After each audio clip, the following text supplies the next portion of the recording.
Alamin ang latest weather update ngayon dito sa Sir Aris Official Weather News Today. Alas 2 ng hapon ay tuluyan ng humina bilang isang low pressure area itong si Bagyong Kerubin na ating binabantayan sa loob ng ating PAR. At yung latest location natin as of 4 PM today ay nasa layong 275 kilometers silangan ng Surigao City sa Surigao del Norte. At inasahan natin na bagamat low pressure area na lamang ito, magdudulot pa rin ito ng mga pag-ulan, especially dito sa eastern section ng Visayas at sa Mindanao. Samantala, yung trough extension nito, magdudulot rin ng mga kaulapan at kalat-kalat na thunderstorms for the rest of Visayas and the rest of Mindanao. Samantala, patuloy yung pag-iral ng shoreline o yung salubungan ng mainit at malamig na hangin sa silangang bahagi ng Southern Luzon.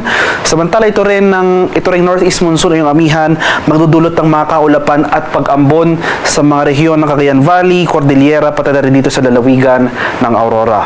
For Metro Manila and the rest of Luzon, magpapatuloy itong maaliwalas sa panahon sa mga susunod na araw, maliban na lamang sa mga tsansa ng light rains o pag-ambon na dala ng amihan.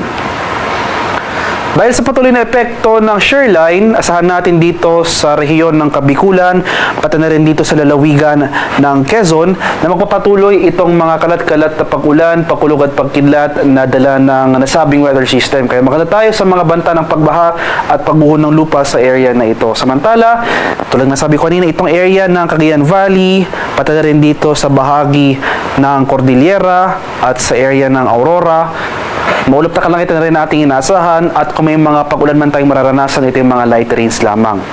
Generally, fair weather conditions sa ating inaasahan for Metro Manila and the rest of Luzon. Maganda pa rin tayo sa mga tsansa ng pag-ambon na dala ng amihan. For Palawan, Visayas at sa Mindanao, malaking bahagi pa rin ng Visayas, buong Visayas including Western Visayas, Central Visayas as well as Eastern Visayas, magpapatuloy yung mga pag-ulan na dala ng trough extension itong low pressure area na ating minomonitor. Samantala sa nalalabing bahagi or sa buong Mindanao, magpapatuloy rin yung mga pag-ulan na dala ng LPA. So particularly itong eastern section ng Visayas at Mindanao, sa Eastern Visayas, pati rin dito sa Caraga at Davao Region, ito yung mga lugar na pinakamaapektuhan ng mga pag-ulan na dala ng low pressure area, kaya magkanda tayo sa mga banta ng pagbaha at pagguho ng lupa sa mga areas na ito. Sa bahagi ng Palawan, magpapatuloy rin itong maliwalas na panahon, maliban na lamang sa mga tsansa ng pag-ambon na dala ng amihan. At ito yung latest weather advisory na ating in-issue as of 5 PM today. Starting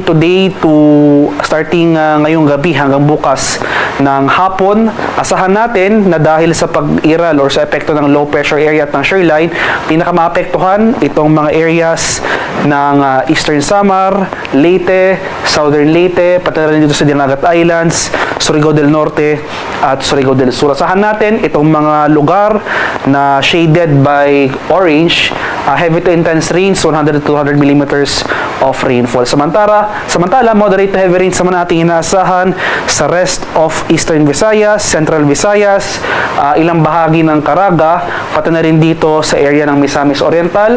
Samantala, dahil naman sa shoreline, asahan natin dito sa Southern Luzon area, sa mga areas ng Bicol Region, pati rin dito sa lalawigan ng Quezon, itong moderate to heavy rains. At starting tomorrow afternoon to Friday afternoon, bahagyang tataas or bahagi madadagdagan yung mga lugar na makakaranas ng pag-ulan. May northward shift tayo ng mga pag-ulan. Mapapansin po natin, makakaroon na tayo ng mga pag-ulan na dulot ng low pressure area dito sa bahagi ng Sorsogon. Heavy to intense rains muli sa mga areas colored by orange dito sa Sorsogon, Northern Samar, Eastern Samar, sa bahagi ng Biliran, Leyte, Southern Leyte, at dito sa Dinagat Islands at Surigao del Norte. Moderate to heavy rains naman sa mga areas shaded by yellow sa nalalabing bahagi ng Bicol Region, magpapatuloy dito sa area ng Quezon, Marinduque, Romblon, pati na rin dito sa Aklan, Capiz, sa buong Negros Island Region, buong Central Visayas, at itong nalalabing bahagi ng Caraga, pati na rin dito sa Camiguin at Misamis Oriental. Starting Friday afternoon to Saturday afternoon, magpapatuloy yung heavy to intense rains mas marami pang areas ng Bicol Region na makakaranas ng mga malalakas na pag-ulan na dulot ng shear line. So heavy to intense rains, muli ito po yung mga areas shaded ng orange sa Catanduanes, Albay, Sorsogon, Northern Samar, Eastern Samar, Biliran, Leyte, Southern Leyte.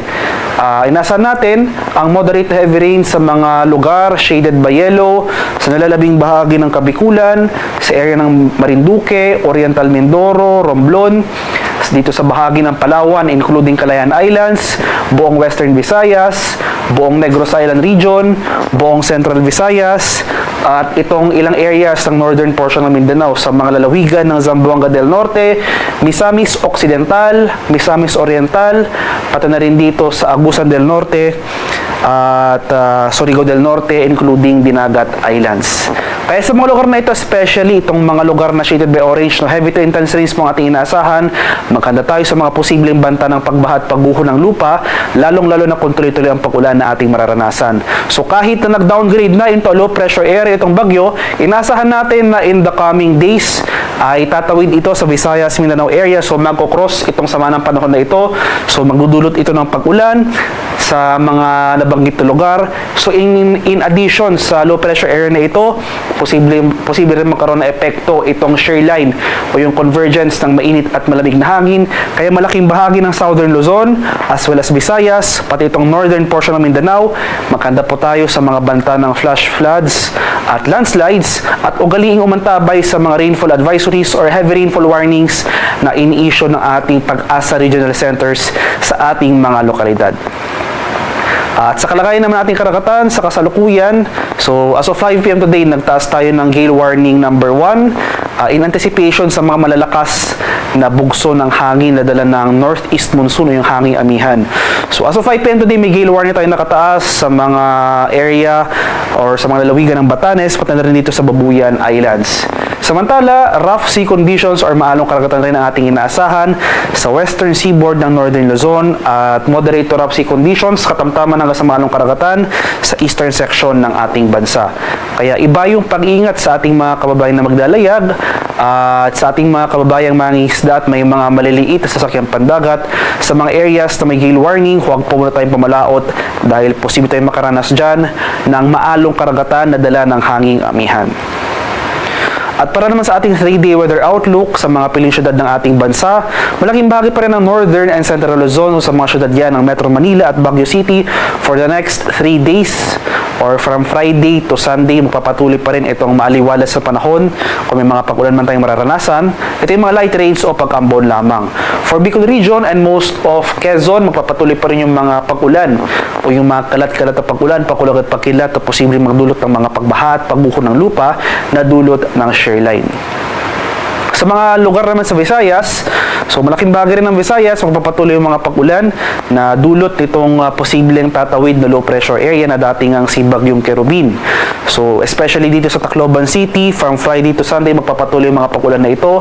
Ngunit for Metro Cebu and Iloilo City, inaasahan natin na by Sunday, unti-unti nang gaganda o unti-unti mababawas yung mga pag-ulan natin. Gayun pa man, makada pa rin tayo sa mga chance ng isolated rain showers or localized thunderstorms. Sa bahagi naman ng Mindanao, so sa mga syudad yan o sa mga areas ng Metro Davao, Cagayan de Oro City at Zamboanga City, magpapatuloy rin yung mga pag-ulan na dala ng inaasang tatawid na low pressure area. So from Friday to Saturday, asahan natin itong mga kaulapan at mataas sa tsansa ng pag-ulan sa malaking bahagi ng Mindanao. Pero come Sunday, so pagsapit ng Sunday, mababawasan na rin yung mga pag-ulan na ito. Generally, fair weather conditions na ating inaasahan.